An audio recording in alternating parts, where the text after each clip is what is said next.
Mayor Leni Robredo kinansela ang kanyang biyahe papuntang Amerika dahil sa bagyong Opong na inaasahang daraan sa Bicol Region. Kasama natin sa balita si Radyoman Kevin Alba ng RMN Naga.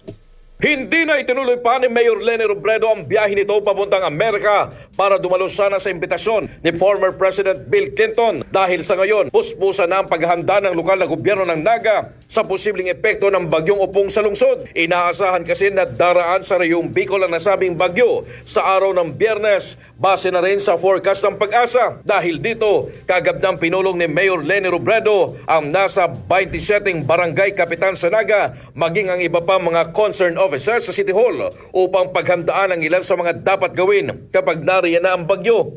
Kabilang rito ang pagpapatupad ng preemptive evacuation. Ayon sa pinuno ng City Disaster Risk Reduction and Management Office na si Mr. Reyno Rodriguez, kinakailangan na sa mga kapitan na manggaling ang desisyon kung kailangan magpatupad ng preemptive evacuation dahil sila naman ang nakakaalam ng sitwasyon sa kanilang lugar. Iniiwasan naman ng LGU Naga ang mga pangyayari noong bagyong Christine kung saan naging pahirapan ang pag-rescue sa ilang mga natrap sa baha. Samantala, binibigyang atensyon din ngayon ang clearing operation sa mga drainage system sa lungsod, maging ang pagsasagawa ng trimming sa mga punong kahoy. Wala rin anyang problema sa relief goods na ipamimigay sa mga evacuees, ayon pa kay Rodriguez. Kasama mo sa RMN DWNX Naga, Radyoman Kevin Alba, Tatak, RMN.